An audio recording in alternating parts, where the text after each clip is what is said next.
baka kung may Duterte, gusto nilang ilabas yung listahan. Yes.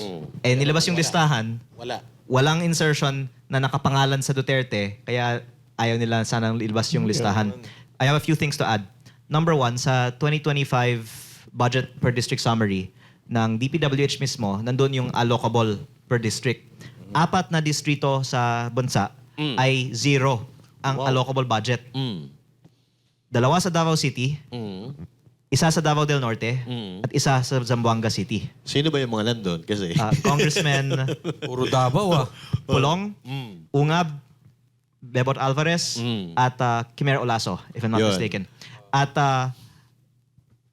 dapat lang ikumpirma ng DPWH, totoo ba ito o hindi. Ayan. Kasi factual naman yan eh. Yes. Pangalawa, sa list of proponents ng insertions, nandiyan din po. At kaya parang ikinalungkot ng ibang mga nag-i-interview na tinanong ako, meron ba si Duterte dyan? Sabi ko, wala. Parang Ito, kung- hindi yun yung sagot na gusto nilang marinig eh. Pwede mong sagutin o kung ayaw mo sagutin, okay lang. Pero dediretsuhin ko na. Andiyan ba sa listahan si Congressman Romualdez?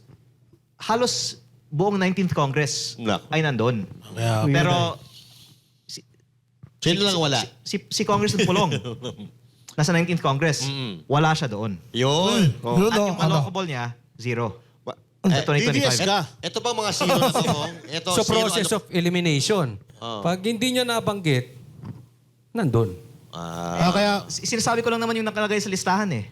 Baka dahil dito, dapat maglagay na lang sila ng project sa kanila para masabi nila meron. Pero sa 2025 talagang wala. pero kung ang nanay mo nandoon ba sa... Halos lahat na-report naman na ng bilyonaryo. Sa buong bansa, 4 lang ang district congressman na wala. Ito ngayon titingnan natin. Kung magtutugma ngayon, yung hawak nila na dokumento, tsaka dun sa hawak mo. Ngayon, kung... Kaya eagerly awaiting tayo ano yung officials na sagot. Kasi imposible na makaiwas sila sa tanong na yan. Yes or no lang eh, factual. Yes. At hindi lang ako may kopya nito. Pati PCIJ na Meron na rin. hindi naman DDS ang PCIJ, di ba? Inilabas ng PCIJ ito. Yes. Alam na to ng very critical pa nga DPWH. yan. Galing nga sa kanila eh. At hindi lang ako yung So nagsabi. bakit di pa nila PCIJ. ilabas? I-verify pa ata. Actually, I-authenticate pa ata. Sincerely, naawa ko kay Secretary Vince Dizon. Kasi Huwag ka maawa dun, sir. naiipit siya. Bakit siya nagpapaipit? Hindi naman siya pwede magsinungaling. Kaya kung napansin nyo, mula nung namatay si Yumaong Yusek Cabral, hindi na siya nagpa-presscon. Yes. Tsaka napapansin ko kung parang yung usapan, pagkapapunta na doon, idinadivert niya eh. Medyo, parang makaiwas lang ba? Pero So again, kung... maawa naman tayo sa kanya. Ayan. Pwede. Buti na nga ito si So Kong maawa maaway pa tayo eh. sa kanya na manahimik na lang siya. Parang wala siyang alam. Ganun ba? Ano sinasabi natin eh. so kung ito, yung kay Yusek Cabral, kasi isa pa sa issue na sinasabi nila, illegal daw yung pag-acquire mo ng mga documents na meron ka from Yusek Cabral. May mga CCTV footages naman na mukhang hindi naman kayo nag-aaway o hindi naman mainit yung inyong pag-uusap. Totoo ba na pinwersa mo sila at nasugatan mo pa nga daw? Nakikipag-agawan ka raw ng dokumento sa kanila? Ikaw lang po nabanggit na yung CCTV footage na inilabas nila, nagpapakita naman na, una, hawak ko yung dokumento, kaya authentic yung dokumento. At pinag-uusapan namin as we were walking through the hallway ng maayos naman.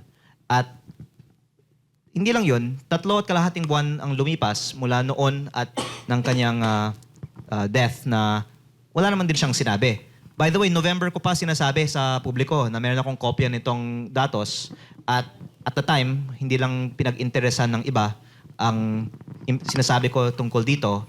Pero there was all this time for the DPWH to raise an issue with my possession of the documents, and only when I was challenging them to release it, did they then go and say that. And I think the public can see naman na mali naman na ang focus nila ay ang possession ko ng documents instead of them answering bakit hindi nila inilalabas ito.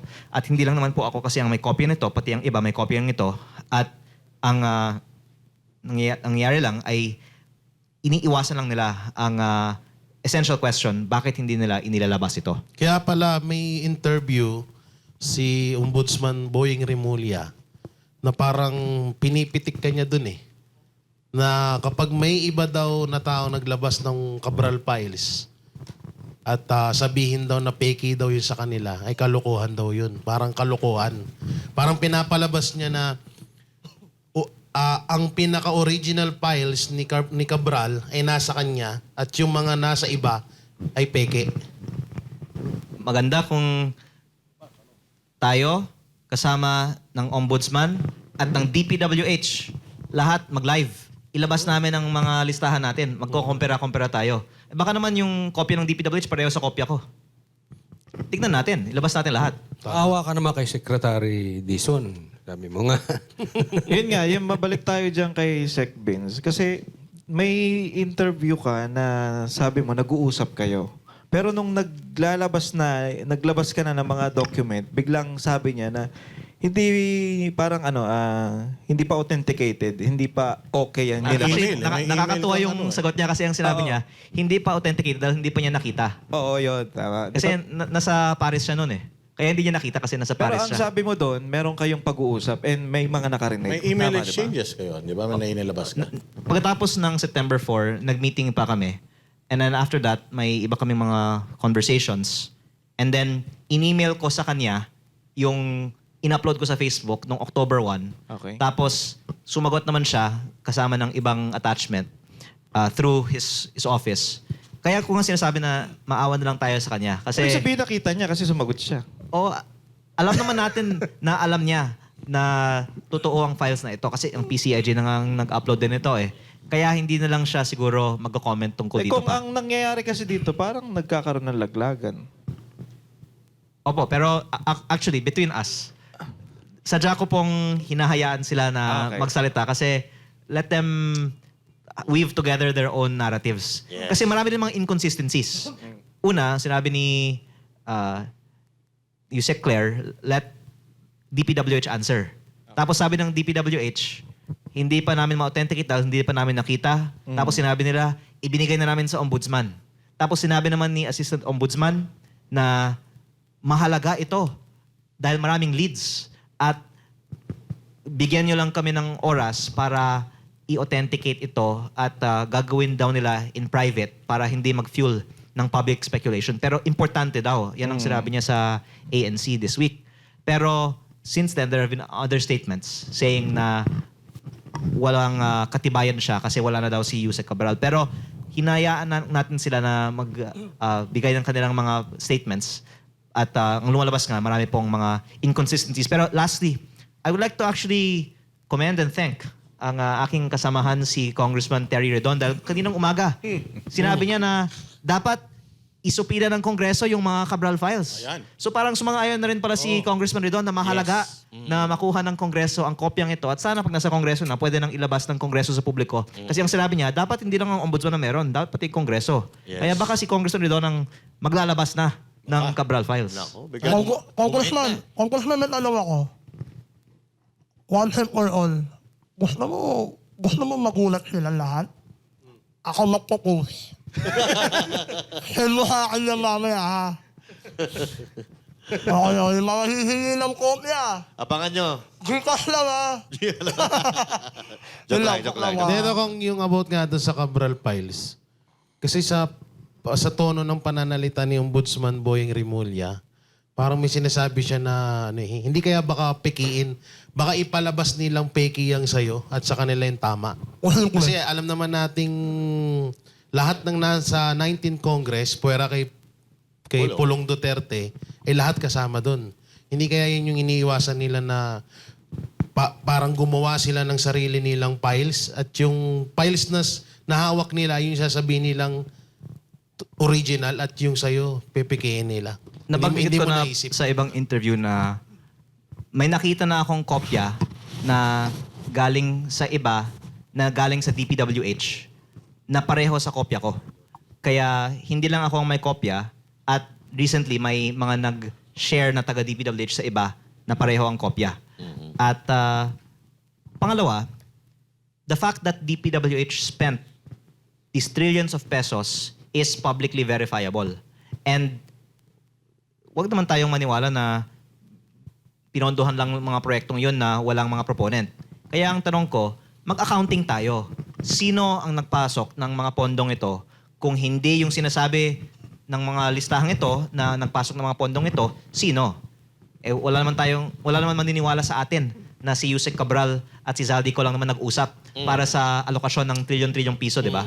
Pero parang, if I can share this, yun yung problema kasi ni Yusek Cabral in her last months, that she was, number one, by her own family lawyer's statements, under pressure because she was being made a scapegoat. And si Yusek Bernardo ay naging star witness at meron siyang ini-implicate at yung kanyang testimony yung ginagamit ngayon sa mga investigasyon. Pero hindi tugma ang sinasabi ni Yusek Bernardo sa sinabi ni Yusek Cabral. Yes. Kaya Yusek Cabral could have contradicted the statements of Yusek Bernardo, and she was actually offered to be a witness if she will implicate DBM Secretary Pangandaman.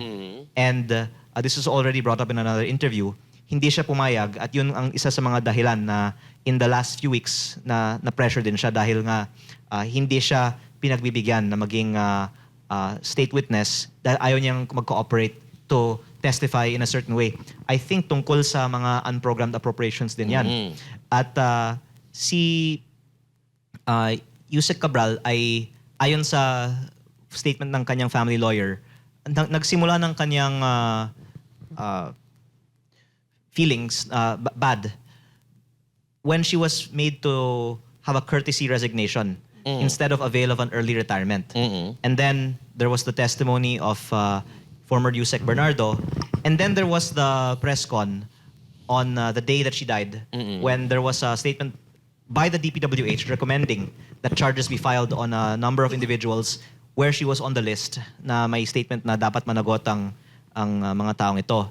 So I'm just bringing this up to show that Yusek Cabral was unnecessarily pressured and driven to do what she had done, and that the DPWH investigations had inadvertently actually cost us the life of who would have been one of the most valuable witnesses who could point to the real mastermind behind the allocation of these trillions of pesos of budget. Pero ang point ko lang on what you were saying is there it was a attempt to characterize na si Cabral at si Ko ang nag-uusap para sa alokasyon ng trilyon-trilyong piso. At siguro naman wala naman pong maniniwala na Yes. Yusek at APRO chair ang makakapag-allocate ng trilyon-trilyong piso. And that is the big problem kasi marami ang nagsasuffer na katulad lang halimbawa, yung mga walang kamuang-muang na namamatay sa baha dahil doon sa substandard or mga ghost projects, sila yung nagiging, nagiging biktima nitong pagnanakaw nila. And sa katulad na sinasabi mo, ang dahilan ng pagkamatay or dahil nangyari yon kay Cabral is regarding dito sa investigation about the corruption. While itong si Bernardo, umamin po siya na kasabwat siya na nagnakaw sa gobyerno at nag-sorry pa nga siya if I'm not, kung maaalala ko yung Soli video. pa din siya ng pera. Nagsoli pa rin siya ng pera. So, ibig sabihin, umaamin siya na naging kasangkapan din siya sa pagnanakaw, and yet, siya ay naging witness and he is under the protection program and supposedly mananagot din siya dahil meron siyang kasalanan na nagawa sa ating bayan at sa ating mga Pilipino. So, bakit parang ang nangyari, parang pinipinpoint lang nila na ito, ikaw, makakasuhan ka, ikaw, hindi, magiging witness ka. Supposedly, dapat managot din siya dahil umamin mismo siya na may ginawa siyang kasalanan sa ating bayan. Nag-sorry pa nga siya doon sa hearing, di ba? So what can you say about that, Kong? Parang... Well, that's why it's very unfortunate na we lost Cabral, who could have testified a lot. But Yes. andyan pa naman si Secretary Bonoan. Kaya lang, tahimik. Di na uuwi. Di na uuwi. Well, di na uuwi.